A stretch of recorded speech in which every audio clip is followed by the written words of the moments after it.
Morning student. मेरा नाम रीता जैन है और मैं government GSG PG college Balod से हूँ।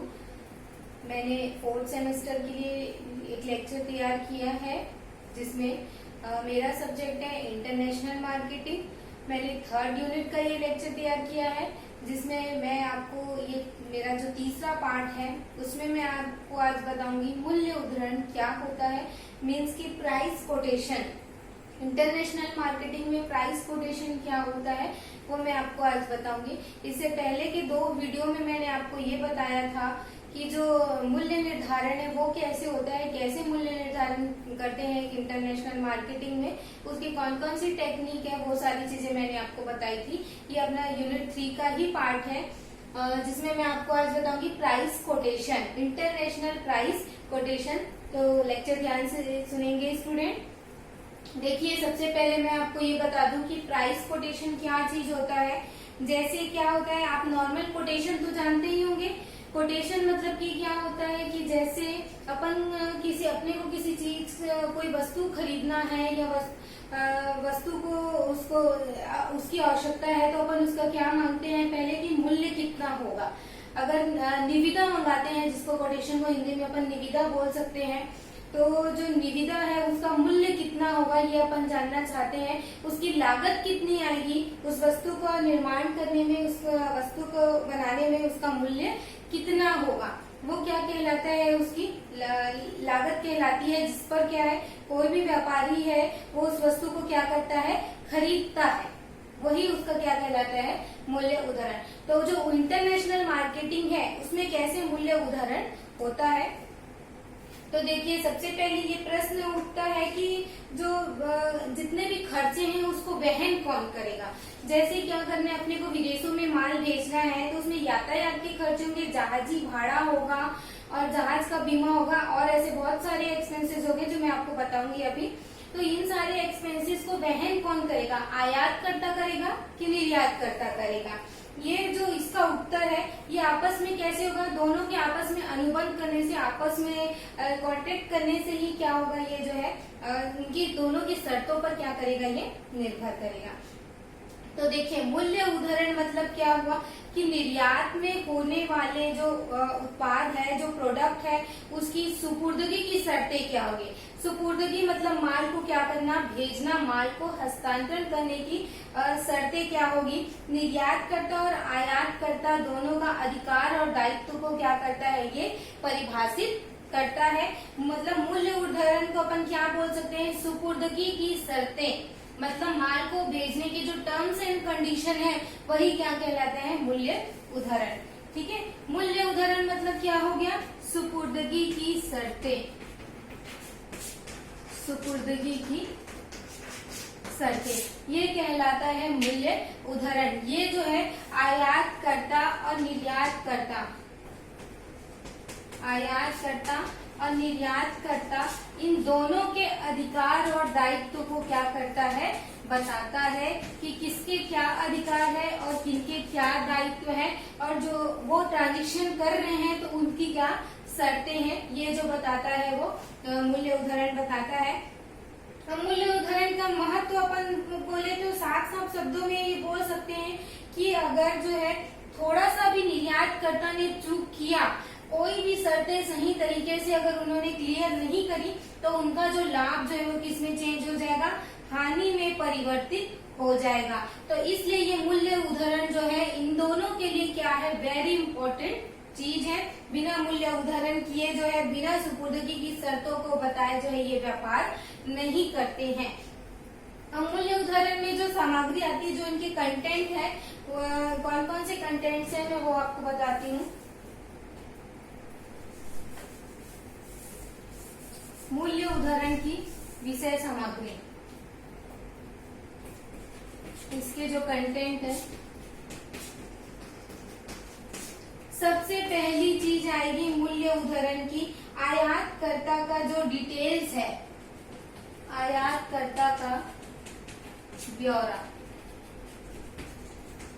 आयातकर्ता का ब्यौरा मतलब ये हो गया जो इम्पोर्टर्स है उसकी डिटेल, मतलब आयातकर्ता का नाम क्या है, उसका पता क्या है, और जो पहले जो पत्र व्यवहार या जो भी इनके बीच में जो लेन देन होगा, बातचीत होगा, मोबाइल नंबर, आजकल तो मोबाइल है, मेल है, फैक्स है, ये सारी चीजें जो है यदि कोई है तो वो मूल्य उद्धरण में क्या है किया जाता है।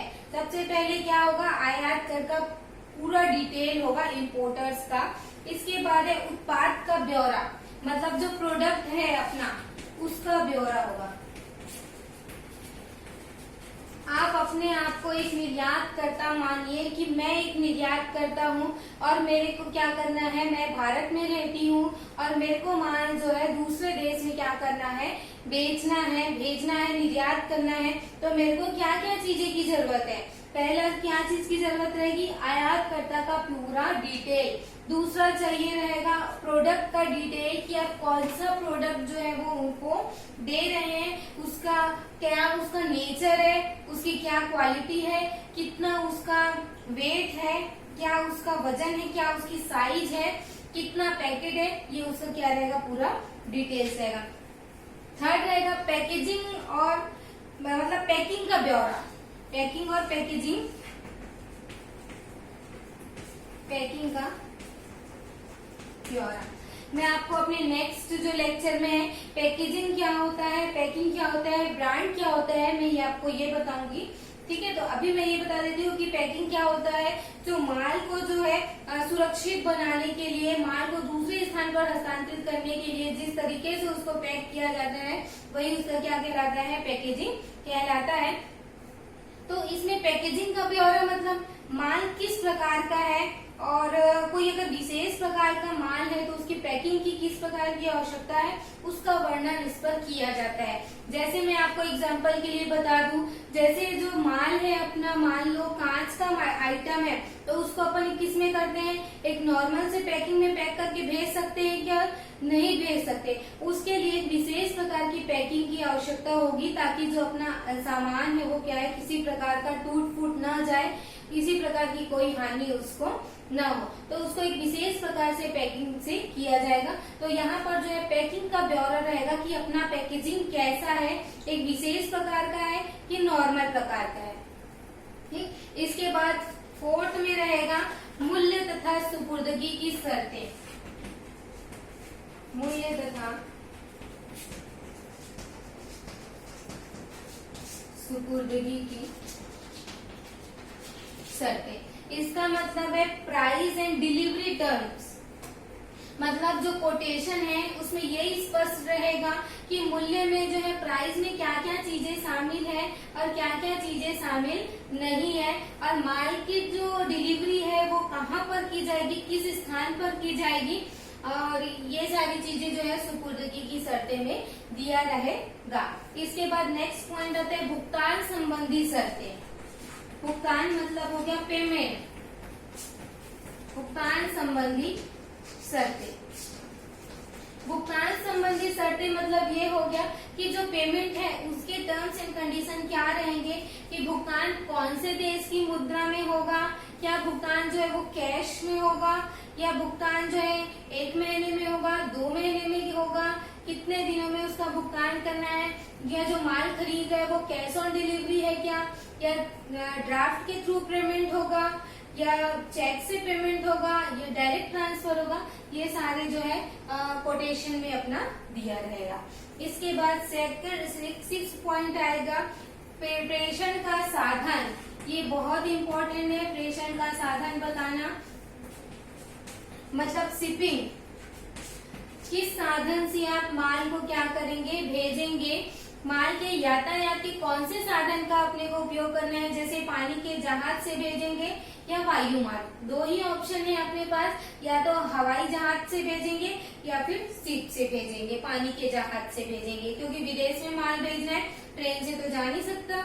तो प्रेषण का साधन कौन सा होगा, पानी का जहाज या वायु जहाज से। ठीक, फिर नेक्स्ट पॉइंट आएगा सुपुर्दगी का समय, टाइम ऑन डिलीवरी, सुपुर्दगी का समय। मतलब आप माल को ऑर्डर के कितने दिन बाद उनको भेजेंगे। आदेश आपको मिला आज, तो आप उसके कितने महीने बाद या कितने दिनों के बाद उनको क्या करेंगे, डिलीवरी करेंगे माल की। ये हो गया टाइम। आपने उनको बोला कि हम 1 महीने बाद आप तक डिलीवरी पहुंचा देंगे, तो अपने को 1 माह के बाद उनको 1 महीने तक क्या करना पड़ेगा, उनको अपना सामान जो है भेजना पड़ेगा। इसके बाद नेक्स्ट है कितने समय तक मान्य होगा। ये जो कोटेशन है उसकी वैलिडिटी कितनी होगी, कितने समय तक मान्य होगा। मतलब जो है जो कोटेशन है वो 1 महीने के लिए है कि 2 महीने के लिए है, या कोटेशन कितने समय में खुला रहेगा, कितने समय के लिए खुला रहेगा, ये प्रदर्शित करता है कि जो मूल्य है, जिस निर्धारित मूल्य पर माल के आपने पूर्ति करने का वचन दिया है, वो अनिश्चित टाइम के लिए है, अनलिमिटेड है क्या, या हो सकता है माल की लागत बाद में बढ़ जाए, तो आप उसको क्या करेंगे, जो आपने ब्यौरा यहाँ पर दिया है वो क्या हो जाएगा, आपका चेंज हो जाएगा। इसलिए इसमें अपने को इसकी वैलिडिटी बताना पड़ेगा कि 1 महीने के लिए वैलिड है, या 2 महीने के लिए, या अनिश्चित काल के लिए क्या है, ये वैलिड है। इसके बाद नेक्स्ट में रहेगा निर्यात का ब्यौरा। ये भी बहुत इम्पोर्टेंट है। अगर आप अपना नाम नहीं बताओगे तो सामने वाले को पता कैसे चलेगा कि निर्यात करने वाला कौन है। एक्सपोर्टर्स का भी क्या है, इसमें डिटेल्स रहना जरूरी है। जैसे व्यक्ति की अपनी पहचान हो गई, अपना नाम हो गया, और अपना पूरा पता, मोबाइल नंबर, मेल, फैक्स, ये सारी चीजें देना क्या है, आवश्यक है। तो ये जो है मूल्य उदाहरण के क्या हो गए, कंटेंट हो गए, जिसमें आयातकर्ता का ब्यौरा, उस प्रोडक्ट का ब्यौरा, पैकिंग का ब्यौरा, प्राइस रहेगी, डिलीवरी की कंडीशन रहेगा, और पेमेंट का कंडीशन रहेगा, और माल भेजने का साधन क्या रहेगा, टाइम क्या रहेगी, उसकी वैलिडिटी क्या रहेगी, और जो है एक्सपोर्टर्स है उसका डिटेल क्या रहेगा। ये सारे कंटेंट आपके निर्यात मूल्य उदाहरण में रहते हैं। आई होप आपको ये चीजें समझ में आ गई होगी। तो मैं आगे बढ़ूं।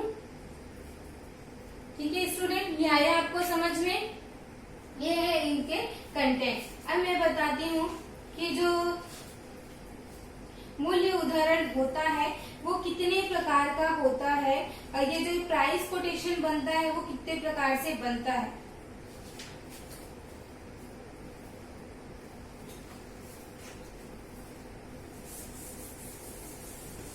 नोट कर लिए होंगे आप सब लोगों ने, पॉइंट्स नोट कर लेंगे। Types of price quotation.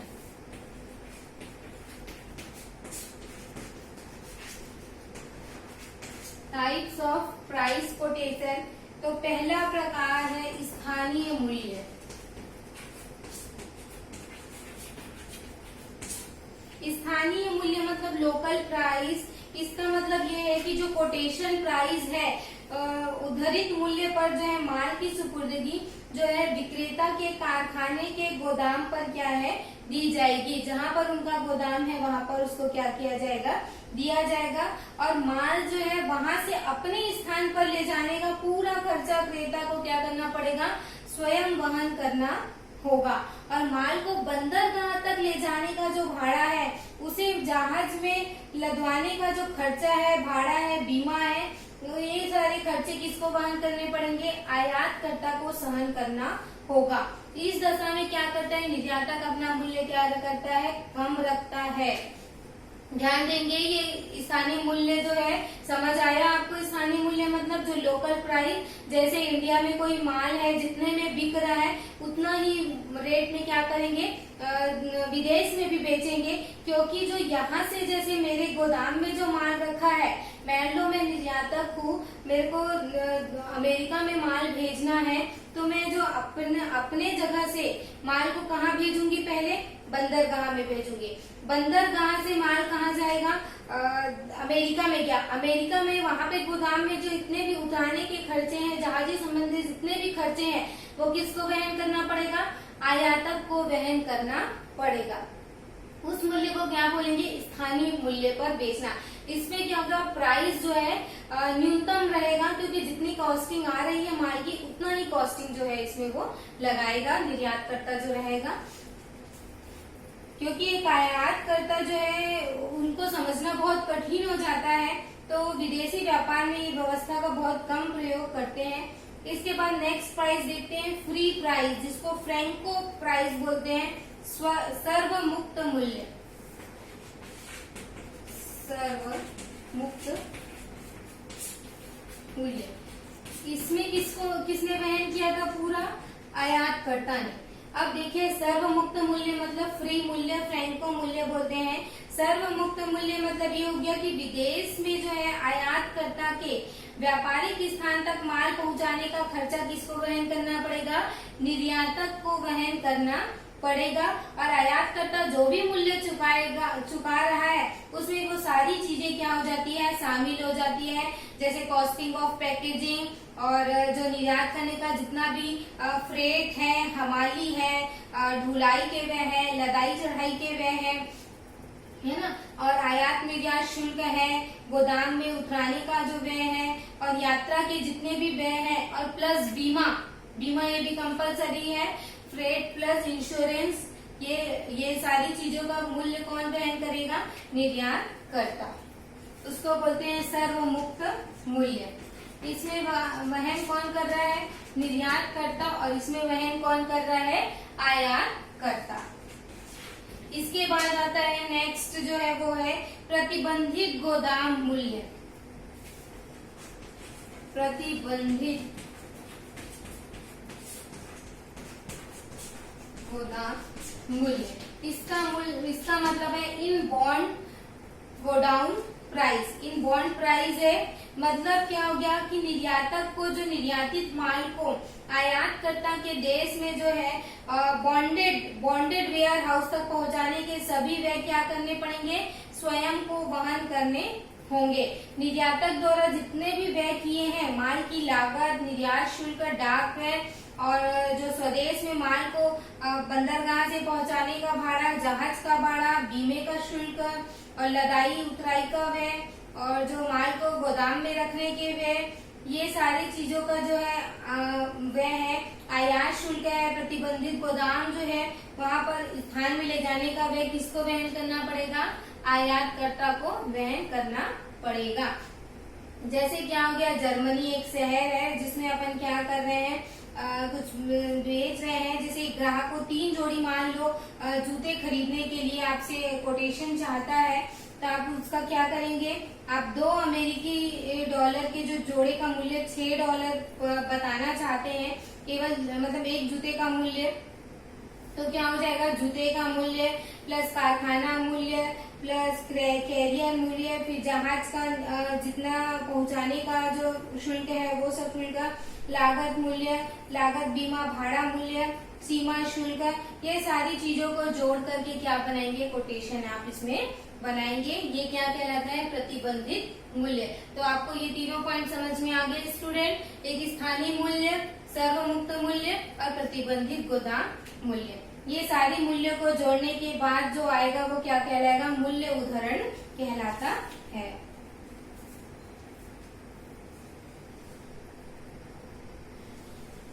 अब इसके बाद मैं आपको बताती हूँ, क्या कुछ मैं आपको शब्द बता रही हूँ जिसका मैं मीनिंग बताऊंगी आपको, ये आपको आगे काम आएगा। इसके बाद देखिए, सबसे पहले देखते हैं कारखाने का मूल्य क्या होता है। कारखाने का मूल्य मतलब है जो माल है ना, वो क्या हो रहा है, कारखाने के दरवाजे पर जो उसका मूल्य होगा वो क्या कहलाएगा, कारखाने का मूल्य। इसके बाद आता है फ्री कैरियर। फ्री कैरियर मतलब FCA, इसका मतलब ये है कि निर्यातकर्ता जो है आयातक के जो वाहक स्थान पर पहुंचाने के जितने भी व्यय हैं वो सहन करेगा, तो वो क्या कहलाएगा, फ्री कैरियर। इसके बाद है जहाज के पास निःशुल्क मूल्य, मतलब जब माल जो है समुद्र मार्ग से जाता है तो उसका निःशुल्क मूल्य का अर्थ है कि जो नामांकित जो बंदरगाह है वहाँ पर जहाज के पास माल पहुँचाने की समस्त व्यय किसको वहन करना पड़ेगा? निर्यातक को सहन करना होगा। माल जहाज के पास रख देने के बाद जो सारा व्यय है वो जो है उसकी जोखिम जो है किसको सहन करना पड़ेगा? आयातकर्ता को सहन करना पड़ेगा। इसके बाद देखो जहाज का जो निःशुल्क मूल्य है वो मैं आपको बता चुकी हूँ, free of bond, FOB value बोलते हैं जिसको। लागत भाड़ा, कॉस्ट प्लस फ्रेट। इसके बाद है लागत बीमा भाड़ा, मतलब कॉस्ट इंश्योरेंस प्लस फ्रेट, जिसको अपन CIF बोलते हैं। इसके बाद भाड़ा चुकता, मतलब कैरियर पेड टू CPT। भाड़ा चुकता का मतलब यह है कि जो माल जो है गंतव्य स्थान पर पहुंचने पर भाड़े का समस्त व्यय जो है निर्यातक सहन करेगा, और भाड़ा और बीमा वो भी निर्यातक सहन करेगा। और सीमा पर क्या है? सुपुर्दगी। इसका मतलब यह है कि माल को निर्धारित स्थान पर पहुंचाने की जिम्मेदारी किसकी होगी? निर्यातक की होगी। ये हो गया मूल्य उद्धरण क्या होता है। अब मैं आपको बताती हूँ कि जब मूल्य उद्धरण अपन जब कोटेशन बनाएंगे तो अपने को क्या क्या सावधानियां रखनी पड़ेगी। जब कोटेशन बनाएंगे तो किन किन चीजों का आपको ध्यान रखना है, क्योंकि जो ये हो रहा है मूल्य उद्धरण वो आयातकर्ता और निर्यातकर्ता दोनों के बीच एक कॉन्ट्रैक्ट है, जो क्या करते हैं, जो कॉन्ट्रैक्ट है, जो सौदे हो रहे हैं उसकी शर्तों का क्या करता है? वर्णन करता है। अगर ये इसमें कोई प्रकार की त्रुटि रह गई आपके सौदे करने में तो इसका हर्जाना जो है आपको क्या करना पड़ेगा? भुगतना पड़ेगा। आयातक इसको बिल्कुल भी भुगतेगा नहीं, क्योंकि गलती किसकी है? इसमें निर्यातकर्ता की है। इसलिए इसको बनाते समय हमको क्या रखनी चाहिए? सावधानियां रखनी चाहिए। सबसे पहली सावधानी क्या है? लागत में वृद्धि। अब देखिए ये कैसा है लागत में वृद्धि।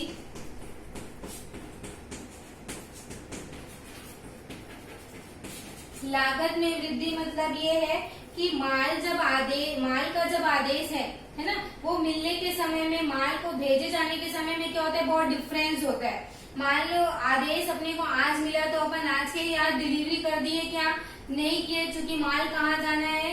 विदेश में जाना है, और दोनों के बीच में बहुत टाइम का क्या हो जाता है? अंतर हो जाता है। तो हो सकता है इस बीच के टाइम में आपकी मान लो हो सकता है आपके वस्तु का मूल्य बढ़ गया हो, या गवर्नमेंट ने क्या कर दिया हो? शुल्क बढ़ा दिया हो, किसी प्रकार का टैरिफ जो है वो बढ़ा दिया हो, या बीमा शुल्क में वृद्धि हो गई, या हो सकता है कि हवाई जहाज का किराया बढ़ गया, या पानी के जहाज का ही किराया बढ़ गया। तो इसके कारण से आपको क्या है, जब आपने कोटेशन तो भेज दिया है और आप लागत क्या हो जाएगी? अगर व्ययों की लागत बढ़ेगी तो आपके मूल्य भी क्या हो जाएगा? बढ़ जाएगा। तो इस कंडीशन में क्या करना पड़ेगा? आपको जो मूल्य है, उदाहरण जो बनाया है, वो आपको क्या है? घाटे में ले जा सकता है।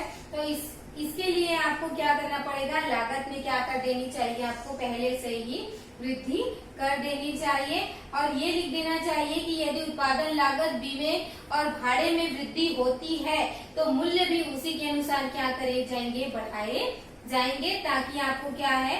बाद में जो है दिक्कत मूल्य बढ़ाने में ना हो। आपका ये जो चीज है वो वेरिएबल रहेगा। बाकी सारी चीजें क्या है? स्थायी लागत है, स्थायी रहेगी, बट दूसरी चीजें हैं वो क्या हो जाएगी? बढ़ जाएगी। तो ये आपको ध्यान में रखना है कि लागत को क्या करना है? पहले से बढ़ाना है, और पहले से उनको क्या करना है? इंफॉर्मेशन देना है।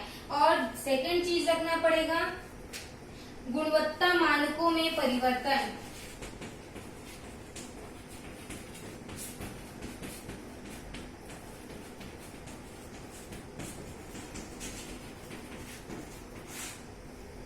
इसका मतलब ये है कि चेंज इन क्वालिटी स्पेसिफिकेशन। कभी कभी क्या होता है, जो आयात करता है वो आदेशित माल की जो माल उन्होंने अपने को आदेश दिया उसकी क्वालिटी में क्या कर देता है? चेंज कर देता है, और वे अपनी अच्छी गुणवत्ता के माल की मांग करते हैं। तो फिर इस कंडीशन में क्या होगा? अपने को ये वाक्य डाल देना चाहिए कि गुणवत्ता की स्तर में क्या है? वृद्धि के कारण लागत में भी क्या हो रही है? बढ़ोतरी करके आपको ये क्या है? मूल्य मिलेगा। ये भी अपनी सेफ्टी के लिए है। थर्ड में आ जाएगा विदेशी मुद्रा।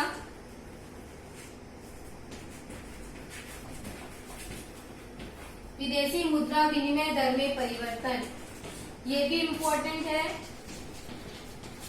मूल्य उद्धरण करते समय विदेशी विनिमय दर को भी क्या करना पड़ता है, ध्यान में रखना पड़ता है, क्योंकि जो भारतीय रुपए में है वो अन्य देश की मुद्रा की विनिमय दर में क्या होगा, परिवर्तन होगा। हो सकता है उसमें क्या हो जाए, डिवैल्यूएशन हो जाए, अवमूल्यन हो जाए या उन्नति हो जाए। तो ऐसी दशा में निर्यातक को क्या होगा, लाभ होगा। तो रुपए का मूल्य बढ़ जाने की दशा में क्या हो जाएगी, हानि हो जाएगी। तो मुद्राओं की विनिमय दर भी क्या होती, बदलती रहती है। इस कारण से जो हानि से इस प्रकार की हानि से बचने के लिए उनको अनुबंध में ये प्रावधान कर लेना चाहिए कि जो उद्धरित मूल्य है, जो कोटेशन प्राइस है, वो वर्तमान मुद्रा दर से क्या है, बनाया गया है। अगर इसमें कोई परिवर्तन होता है तो उसकी भरपाई किससे करनी पड़ेगी, आयातकर्ता को करनी पड़ेगी। या दूसरा विकल्प ये भी हो सकता है कि जो प्राइस कोटेशन है वो भारतीय रुपए में किया गया है, अगर अमेरिकी डॉलर या यूरो है या जिसमें भी अपन बना रहे हैं उसमें नहीं है, तो इस व्यवस्था में अगर कोई उतार चढ़ाव होता है तो उस हिसाब से क्या होगा, आपका प्राइस होगा। ये भी चीज है, इसका भी एकदम इम्पोर्टेंट ध्यान रखना चाहिए। मूल्य उद्धरण करते समय ये सावधानियां रखनी चाहिए। नेक्स्ट है पैकिंग की लागत, कॉस्ट ऑफ पैकेजिंग। इसकी जो लागत है, पैकिंग की लागत जो है, आयातकर्ता को ये भी बतला देना चाहिए कि उन्हें किस प्रकार की या किस स्तर की पैकिंग चाहिए, ताकि कोटेशन भी उसी प्रकार से निर्भर करेगा, क्योंकि पैकिंग की भी कॉस्टिंग होगी। अगर वो चाहता है कि उनको हाई क्वालिटी की पैकिंग चाहिए, मान लो आयातकर्ता को हाई क्वालिटी की पैकिंग चाहिए, तो आपको उसकी कॉस्टिंग भी क्या करनी पड़ेगी, जोड़नी पड़ेगी। इसलिए उनसे पहले से ही पूछ लो, पहले से ही उनसे अनुबंध कर लो कि आपको किस तरीके की पैकिंग की जरूरत है करके। क्योंकि माल अगर पानी के जहाज से भेज रहे हैं अपन, तो सर्दी, गर्मी, बारिश, बर्फ, ये सारी चीजों का क्या करना पड़ता है, सामना करना पड़ता है। और माल को हाथ से तो उतारते नहीं, इतने सारे माल है, या क्रेन से उतार रहे हैं, जहाज से चढ़ा रहे हैं, तो उसमें भी क्या हो सकता है, नुकसान हो सकता है। पैकेजिंग को बहुत मजबूत रखना पड़ता है, जिससे लागत की वजह काफी बढ़ जाती है। इसके बाद एक गारंटी और गारंटी, गारंटीज और वारंटी, ये भी अपने को बताना जरूरी है कि जो आमतौर पर जो जैसे मशीन है, उपकरण है, वो विक्रय जो है सही तरीके से कई बार काम करते हैं और कुछ समय के लिए उनको क्या करनी पड़ती है, गारंटी देनी पड़ती है। तो उसका भी खर्चा क्या हो जाएगा, निर्यातकर्ता को कोटेशन में क्या करना पड़ेगा, जोड़ना पड़ेगा। यदि आयातकर्ता जो कोई विशेष प्रकार की या कोई गारंटी चाहता है तो उसका भी मूल्य इसमें क्या हो जाएगा, ऐड हो जाएगा। इसके बाद है कोई स्पेयर पार्ट्स वगैरह, मशीन है, उसकी दशा में भी उनको कुछ अतिरिक्त जो है अपने को पुर्जे जो है वो देना पड़ेगा। इसके बाद है जुर्माना, पेनाल्टी जो है, मतलब जो जुर्माना है, ये जो जुर्माना है, जो यदि निर्यातक जो है निर्यात का उत्तरदायित्व का पालन करने में असफल रहा, तो उसका जो आयातकर्ता को क्या करना पड़ेगा, हर्जाना भुगतना पड़ेगा। तो जुर्माने की रकम भी जो है कुल निर्यात के आदेश के कुछ प्रतिशत के जैसे बराबर होती है। जैसे कई बार क्या होता है 50% जुर्माना लेते हैं, या कई बार 100% जुर्माना लेती है गवर्नमेंट। तो ये भी निर्यातक के ये हित में होगा कि पहले से ही जुर्माने की रकम को क्या कर ले, फिक्स कर ले। अगर जुर्माना आएगा तो इतना दायित्व क्या होगा और हो जाएगा, और उससे ज्यादा अधिक होने पर जो है हर्जाना भुगतना न पड़े। तो इस प्रकार से ये जो अपना जो टॉपिक है इंटरनेशनल प्राइस कोटेशन का, ये कंप्लीट हो गया है। मैंने आपको बताया कि प्राइस कोटेशन क्या होता है और प्राइस कोटेशन का कंटेंट क्या है, उसकी विषय सामग्री क्या होती है, कैसे प्राइस कोटेशन बनाते हैं, मूल्य उद्धरण। उसके बाद मैंने आपको उसके प्रकार बताए और कुछ डेफिनेशन बताए हैं, और इसके बाद मैंने बताया है कि मूल्य उद्धरण में कौन कौन सी सावधानियां रखनी चाहिए। तो इन सारी सावधानियों को ध्यान में रखते हुए क्या करना चाहिए, कोटेशन बनाना चाहिए। तो ये आज अपना 3rd यूनिट का जो टॉपिक है मूल्य निर्धारण और मूल्य उद्धरण, ये अपना टॉपिक आज कंप्लीट होता है। तो आपको ये पसंद आया होगा, समझ आया होगा। तो और अगर कुछ समझ ना आए या आपको किसी के ऊपर लेक्चर चाहिए तो मुझे कमेंट करें, ताकि मैं नेक्स्ट लेक्चर आपको उसका दे सकूं और आप उसको समझ सकें। Thank you.